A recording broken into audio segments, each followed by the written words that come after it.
Meanwhile, inside the spiritual herb garden, Beartu exclaimed at Yi Chen, calling him a monster and demanding to know how his injuries could heal so quickly. Yi Chen immediately silenced him, telling him not to make a fuss and ordering him to hand it over. Beartu quickly passed him a pouch, assuring him that everything inside was given because of him. He reminded Yi Chen of their usual arrangement, dividing evenly so that each of them received 40,000. But as soon as he finished speaking, Beartu's expression darkened and he grew serious. He asked Yi Chen if he had ever been to the Yuming black market. When Yi Chen admitted he had not, Beartu eagerly invited him to the 3-year auction that would soon begin there, speaking of the countless treasures that would be available. To prove its worth, he raised his wolf teeth club, boasting that it had been bought at the previous auction. Beartu stressed that such a chance would not come again for another 3 years. Yi Chen voiced concern about the lack of peace in such a place, but Beartu reassured him that only the wealthy and noble faced danger there, and that during the auction itself, fighting was strictly forbidden. He added that they could always leave after watching if Yi Chen preferred. After some thought, Yi Chen agreed to accompany him. Satisfied, Beartu confirmed their arrangement and spoke of gathering more ice jade orchid at the back mountain the next day, instructing Yi Chen to meet him at their usual spot. As they spoke, Yi Chen's purple gold gourd quietly continued its absorption of energy. His gaze then shifted to the spread of treasures looted from Qihao, marveling at how richly a cultivation family had invested in him and how he had been nurtured under Qingyang's care. The collection was proof of that promise, spiritual fluid capable of nourishing the meridians, prolonging life, and strengthening the body, alongside weapons so finely made they could rival even his own red heaven sword. As he held a turtle shell in his hand, Yi Chen was struck with surprise. He studied it more carefully, noting its unusual nature. At that very moment, his purple gold gourd suddenly activated on its own, pulling the turtle shell inside. The sudden movement caught him off guard, and he immediately peered into the gourd to see what had happened. Inside, he found the turtle shell resting within. Without warning, a burst of light erupted from the gourd, so intense that it stung his eyes. Startled, Yi Chen fixed his attention on the gourd, which had begun to glow with a strange brilliance. Letters emerged, casting themselves clearly before him as he recognized the words, "Thousand Rapid Shadow Mirage." Later that night, beneath the flickering glow of candlelight, Yi Chen invoked the newly revealed technique. As he shouted its name, his body shone with radiance and he closed his eyes to focus. When he took a step forward, afterimages of himself remained behind, stretching with every movement. Inwardly, he reflected on the sensation, realizing that the speed was without limit, elusive and fleeting like a shadow. With each step, the technique unfolded further, multiplying until it became countless, endless, like a mirage. Yi Chen's heart surged with joy as he declared the value of the 1,000 shadow rapid mirage, recognizing that it was worth far more than 1,000 spirit stones. In Yi Chen's secret cave, a voice laughed heartily, announcing that the spirit jade liquid refined this time was 3 times the amount of the last batch. Beartu appeared extremely pleased with himself, declaring that secretly stealing ice jade orchids again had not been in vain. His expression then shifted to that of a cunning villain as he instructed Yi Chen to go to Wanbao Pavilion the next day to obtain something useful. Yi Chen looked confused in the background, questioning what this, something useful, might be. Beartu clarified that he needed 3 specific items: the Heavenly Spirit Talisman, Heavenly Walk Talisman, and Heavenly Thunder Talisman. Yi Chen's expression changed to delight upon learning that Wanbao Pavilion sold these 3 talismans. It was then explained that the Heavenly Spirit Talisman's main function could confine a cultivator's true qi for a short time. The Heavenly Walk Talisman's primary purpose was escape and could instantly increase the user's speed. And the Heavenly Thunder Talisman served as a powerful attack with the capability to explode mountains. Beartu balanced bottles on his head while confirming that Wanbao Pavilion indeed sold these items, listing their prices. The Heavenly Spirit Talisman cost 10,000 spirit stones, the Heavenly Walk Talisman 30,000 spirit stones, and the Heavenly Thunder Talisman 90,000 spirit stones. He further explained that because the Heavenly Thunder Talisman was too powerful, it was forbidden within MANHUA Sect, though it could be used outside the sect's boundaries. Yi Chen expressed his poverty, questioning who could possibly afford such expensive items. Bertu responded that among MANHUA Sect's outer disciples, there were vast numbers of talented individuals, many from cultivation families who were therefore very wealthy. Reflecting on this, Yi Chen recalled that just the day before, he had found 30,000 spirit stones in Chi Hao's storage bag, and he reasoned that the other disciples from hidden cultivation families must also possess considerable wealth. Bertu juggled the bottles as he explained that although talismans were expensive, they were essential for anyone venturing outside, able to save a life at critical moments. He stressed that to him, life mattered far more than spirit stones. Yi Chen gave him a thumbs up, agreeing that no matter how many spirit stones one possessed, they meant nothing after death. Outwardly, he showed agreement, but inwardly he resolved that before heading to the Yaoming Black Market, he needed to visit Wanbao Pavilion again. Though unable to afford a Heavenly Thunder Talisman, he decided that 2 Heavenly Spirit Talismans and 1 Heavenly Walk Talisman would suffice. At Wanbao Pavilion, a voice announced the handover of 3 Heavenly Spirit Talismans and 1 Heavenly Walk Talisman. Yi Chen bolted from the elder with a mischievous smile, shouting that he had been cheated again and warning him to watch out for holes when walking at night. The elder roared after the brat in outrage, vowing to cut him, while Yi Chen continued to tease, daring him to give chase.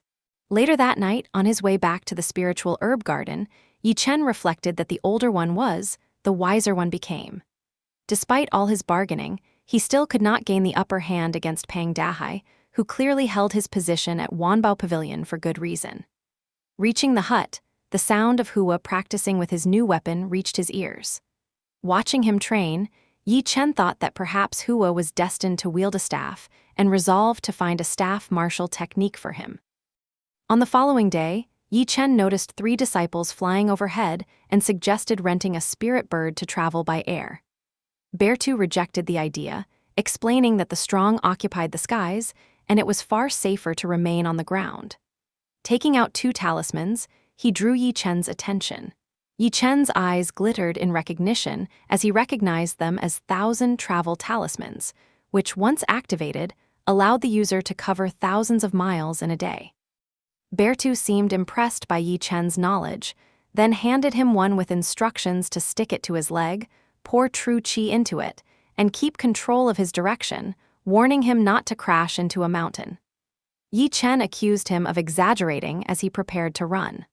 Pouring true qi into the talisman, Yi Chen flashed forward with great speed.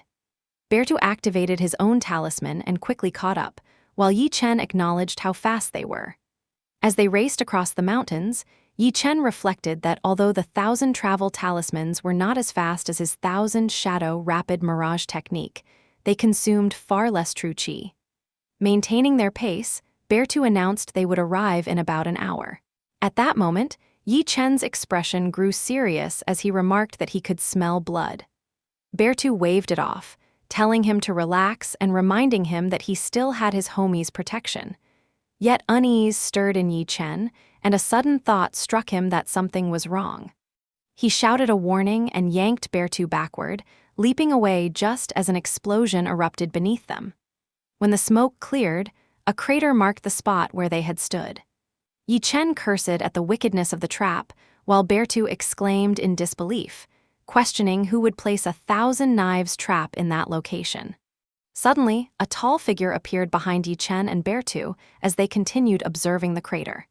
He carried a huge sword and let out a menacing laugh, acknowledging that they had managed to escape his trap array. Ominous Ji radiated from him as he admitted that he had truly underestimated them. Yi Chen immediately recognized the figure as being at the core formation stage. The figure demanded their storage bags, promising to grant them an easier death in return. Yi Chen and Bertu hesitated for a moment, each weighing whether they should engage in combat. Yi Chen quickly analyzed that although the figure's true qi was strong, it seemed unstable, indicating that he had only recently broken through to the core formation stage. With his mind made up, Yi Chen resolved to fight. Beside him, Bertu began chanting "fight" over and over, working himself into courage. Then, in unison, they both suddenly charged forward, shouting their intent to defeat the figure. As Bertu swung his club at the opponent, the man raised his palm to block, scoffing that they were courting death. Yet the moment the club suddenly grew larger mid-swing, his expression faltered into panic, just before the weapon came crashing down and struck him with tremendous force. The figure examined his bleeding hand, breathing heavily as he cursed in frustration before charging forward with a furious snort, vowing that they would die for daring to injure him. Yi Chen lunged to meet him, answering with a snort of his own as he manifested his true fire in his hand and hurled it toward the enemy. The figure barely managed to dodge, his sword slipping from his grasp and driving into the ground as he staggered back and fell onto his buttocks, exclaiming in disbelief at the sight of true fire. Before he could recover, Yi Chen charged again, executing his beast heart fury tiger pounce technique and grazing the man's shoulder. Without pause, Yi Chen struck the figure in the face with a palm, then drove his knee into the man's chin before pulling his leg back and delivering a kick that sent him flying with bulging eyes. Bertu rushed in with his massive club, shouting a battle cry as he brought it crashing down. The figure struggled under the weight of the blow, finally managing to repel it. Growing more enraged, he gathered chi into his palm and roared for them to go to hell. Yi Chen and Bertu charged together with their techniques just as the attack erupted, the blast's force flinging them both backward. As they landed hard on their buttocks, Bertu exclaimed that he had been scared to death, while Yi Chen remarked that the gap between them wasn't so great after all. The figure glared down at them, declaring they were all going to die. Yi Chen answered with a smile, remarking that it was still uncertain who would die first. Bertu slapped his palm against Yi Chen's in a high five, praising him for a good job, and Yi Chen replied that Bertu wasn't bad either. Infuriated, the figure cursed them as little brats and charged once more, chi surging into his palm as he shouted for them to die. Yet instead of unleashing devastation, his strike produced only a weak puff, almost like a fart. Stunned, he exclaimed in confusion, until he noticed the two heavenly spirit talismans affixed to his shoulder. Bertu stood with Yi Chen as both smiled ominously, their fists ready. He noted that their enemy was at core formation stage, and that the two heavenly spirit talismans could only confine his true chi for about a minute, leading Yi Chen to suggest that they should take advantage of the sealed chi and quickly kill him. The figure's snot dripped as both charged forward, shouting their respective fist and palm techniques. Mid-charge, Yi Chen shifted suddenly and delivered a slash, forcing the figure to cough up blood. At the same time, Bertu raised his gigantic club, his grin widening as he announced his approach. The figure's nostrils flared in anxious desperation, and he pleaded frantically. A massive impact followed, the shock reverberating through the mountain, and the figure was left sprawled across the ground. Yi Chen remarked that they should not linger, and Bertu urged him to hurry and strip the figure's belongings. Moments later, the man's clothes flew off, leaving him nearly naked as Yi Chen and Bertu departed with casual ease. As they moved away, they remained unaware of a purple-robed figure watching from afar. The person's face came into view, observing with interest and noting the presence of true fire. Not long after, Yi Chen and Bertu cried out in astonishment as they uncovered more than 100,000 spirit stones, remarking that the man's wealth was indeed fitting for someone at core formation stage. Their gazes lingered over the trove, and Yi Chen speculated that he had been on his way to the Yuyuming black market for the auction, never expecting trash to capsize his boat. Bertu's eyes gleamed as he stared at the haul, declaring that the two heavenly spirit talismans had not been wasted, and suggesting their usual 50-50 split. Among the scattered items, a pot drew Yi Chen's attention as his true fire stirred, sensing it as a treasure. At that same moment, he and Bertu lunged forward, their cheeks knocking together in their haste to seize what they wanted, only to realize their hands had landed on different objects. The discovery set them both laughing, and with a ringing high five they affirmed each other as good brothers. Yi Chen then examined one of the two books they had seized, recognizing the title as Shaking Mountain Fist and questioning what sort of technique it might be. At the same time, Bertu flipped open the other book. His expression twisted into a lewd grin, and with a sudden nosebleed, he declared it was not bad and insisted on keeping it. Yi Chen regarded him with an unimpressed glance and remarked that it was wonderful. A short while later, they arrived at their destination. Bertu lifted his gaze to the enormous floating stone before them and explained that once they passed this boundary stele, they would reach the Yuming black market. Yi Chen looked at the inscription upon the stone, noting the words Heaven Profound Sect, and questioned where they had come from, for he had never heard of such a force existing within the great Chu dynasty. Bertu answered, recalling what he had learned from his uncle. Before the founding of the Hengyu sect, the Heaven Profound sect had already been established, independent of any other sect. Their members were said to be both mysterious and powerful, and it was rumored that their leader had already reached the realm of heavenly immortal. Yi Chen, upon hearing this, was struck with astonishment. To reach the heavenly immortal stage was to ascend through the 6 stages of cultivation: chi condensation, foundation establishment, core formation, void soul, half-step heavenly immortal, and finally heavenly immortal, climbing to the heavens one step at a time. Even among the 3 major sects and the formidable bloodthirsty palace, not a single cultivator had ever attained the heavenly immortal stage. Bertu continued forward toward the steps and urged that they should enter. Just as Yi Chen followed, he suddenly sensed a strange change in his body and questioned what was happening. Bertu dismissed his alarm, explaining that for every auction, the Heaven Profound sect placed a powerful prohibition, one that suppressed everyone who entered to the chi condensation stage. Yi Chen asked if even those at the half-step heavenly immortal stage would be restricted. Bertu confirmed without exception. Yi Chen pressed further, wondering aloud if the Heaven Profound sect truly possessed such strength. Bertu affirmed it with certainty, adding that although the sect resided within the Yuming black market, they never interfered with the conflicts there. However, whenever the triennial auction was held, fighting was strictly forbidden. Bertu recounted a legend that people from the bloodthirsty palace had once come here to cause trouble but were killed, their bodies later sent home as a warning. He described the Heaven Profound sect as a symbol of this land, noting that neither sects nor cultivation families dared to provoke them. Yi Chen remarked that no matter how strong someone might be outside, they would still end up dead in there. As they continued along the bustling street, vendors called out to them, advertising spirit stones, spirit liquid, and spiritual weapons. Yi Chen glanced around at the market, while Bertu warned him not to underestimate the owners of the stalls, explaining that many were not so tolerable, and one of them could very well be the elder of a sect or the strongest of a cultivation family. Yi Chen admitted he could believe that. Bertu then mentioned that the auction would not begin until tomorrow, so they should wander around and enjoy themselves at night. Just then, Bertu's eyes widened. He suddenly dashed toward a crowd, calling back for Yi Chen to look around first while he went to see something. Yi Chen looked mildly annoyed and muttered that the Yuming black market really did sell everything. But his expression shifted as shock struck him.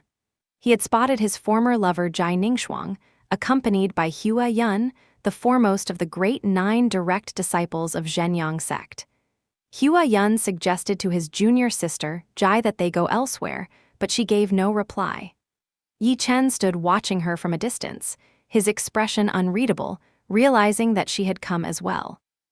In this scene, I've restored the original Chinese text, which the English version left out and replaced only with images. What follows is my own translation of that text, with a few small nuances added so the emotion and meaning stay true to the story. With a mask in his hand, Yi Chen wondered whether seeing his former lover again would cause his heart to ache. The thought lingered as he walked forward, each step weighted by what lay ahead. He admitted that it would, that the pain could not be avoided. As the distance closed, he steadied himself, ready to pass by her without so much as a glance. He held to the resolve that the pain in his heart would last only for a brief moment, nothing more than a fleeting sting. When he moved past her completely and received not the slightest recognition, the ache rose within him, sharp and sudden, then slipped away just as swiftly. What remained was the certainty that there was no longer love, yet neither was there hate. He continued on alone, the faint glow of hanging lanterns accompanying his steps. The bond they once shared had already dissolved, and everything of yesterday had become no more than passing clouds. Since they no longer shared fate together in this lifetime, he could only wish that in the next, they would not even meet, but remain strangers completely. Noticing Yi Chen with the mask, Bertu called out, saying he had been looking for him for a long time. Yi Chen removed the mask with a smile, explaining that he had just bought it and asked if it looked good. Bertu looked unimpressed, remarking that he spent money too freely. He mentioned finding a good place to stay and ushered Yi Chen toward it to rest. Bertu instructed him to go to bed early as he was feeling sleepy. Yi Chen teased him, asking if he was that eager to learn the Wuxian's secret method, and warning him to be careful not to die because of it. Bertu spat dismissively in response. Meanwhile, in his own room, Yi Chen examined the new pot, holding it in one hand while gripping his gourd in the other. He wondered what mystery it might contain. All at once, the gourd pulled the pot inside, and the purple-gold vessel shook violently in response. From its erratic movement, Yi Chen judged that the reaction was far too strong for something ordinary, and that the small cauldron must conceal an extraordinary secret.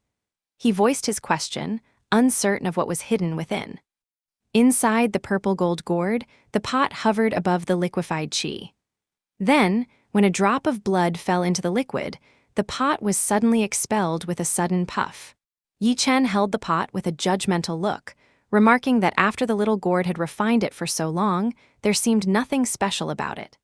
Taking a drink, he sat at the table and concluded that even the little gourd must sometimes malfunction. But then his eyes grew weary as the gourd began to shake, and he hastily set it down while tugging at his garments, unsettled by what was happening. His breath grew heavy, and an intense thirst welled up inside him. Heat surged through his body as he pulled his clothes open, gulping again from the gourd only to find its contents turned red, which he craved as though it were water. Flames seemed to flicker in his eyes as he cried out in agony, his gaze burning crimson, a red fire rising on his forehead. Yi Chen clutched his head as his eyes glowed with unsteady light. A muffled groan escaped him before the glow dimmed, his eyes returning to normal as he lost consciousness. At dawn the next day, in the same inn, the first light of morning spilled into his room. Yi Chen lay on the floor, stirring as he slowly regained awareness. Startled, he forced himself upright, checking his condition. In that moment, he realized that his cultivation had risen, advancing 3 full stages to the 8th level of qi condensation. Confusion struck him as he questioned what had taken place the night before. Suddenly, the door burst open with a crash as Bertu kicked it wide. He urged Yi Chen to hurry, declaring the lateness of the hour. Catching sight of him still seated on the floor, Bertu demanded to know what he was doing there. Yi Chen, scrambling for an excuse, claimed he was practicing abdominal strength. Bertu faltered at the answer, blurting out in disbelief before scoffing at the notion of practicing hair muscles.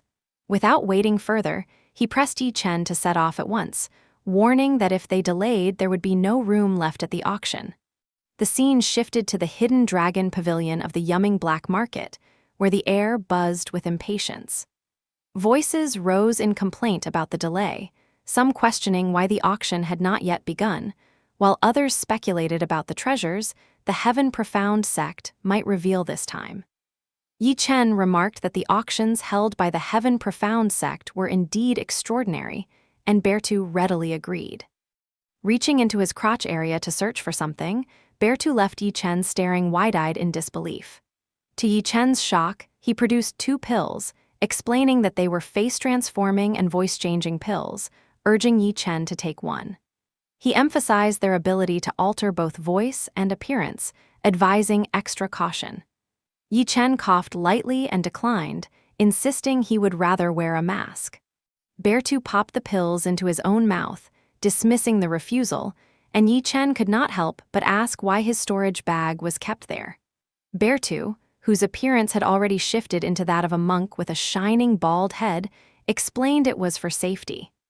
Just then, the doors of the pavilion creaked open. Before they had even swung fully wide, an elder strode inside, immediately drawing every gaze.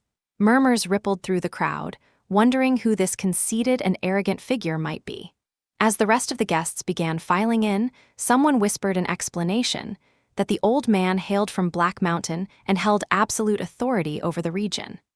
At once, another admitted their eyes had been blind not to recognize him. Inside the establishment, Yi Chen admired his surroundings as someone beckoned them forward. Bertu crunched loudly on food across the table while Yi Chen glared angrily, demanding he save some for him. Bertu went on chewing, reminding him that with a mask on, he could not eat anyway. Their bickering persisted until Yi Chen noticed an elder approaching their table. As the man sat down, Yi Chen sensed a heavy pressure settle over them. Though the elder's cultivation was suppressed, his presence still loomed like a towering mountain. Not long after, the announcer's voice carried across the hall, first welcoming the Qi family from Nanjiang. Next came the entry of the Sidu family from Zishu. An onlooker then asked whether the Wang family from Baikyuan had come and immediately answered himself, declaring that they were indeed present. Afterward, the announcer gave word of the Shangyuan family from Dongyu. Yi Chen turned to ask if no one from Bertu's clan would appear. Bertu gestured toward a semi-bald man eating nearby, identifying him as his second uncle. Yi Chen remarked on the uncle's casual demeanor, to which Bertu explained that such behavior was necessary. The announcer then shifted focus to the sects. Representatives of Hengyu sect were introduced, prompting Yi Chen to ask about a man he did not recognize. Bertu identified him as Feng Wuhan, the peak master of Yujian Peak. Moments later, the arrival of Zhengyang sect was declared. Yi Chen immediately spotted Wu Changqing, recalling how this elder had expelled him from the sect. The announcer's voice rang out again, this time announcing the Qingyun sect, and Lu Zhai, second among the 9 great direct disciples, strode in with a snort and a smug smile. Yi Chen's fist clenched as he remembered the man who had abolished his meridian, vowing silently that Lu Zhai would one day pay the price.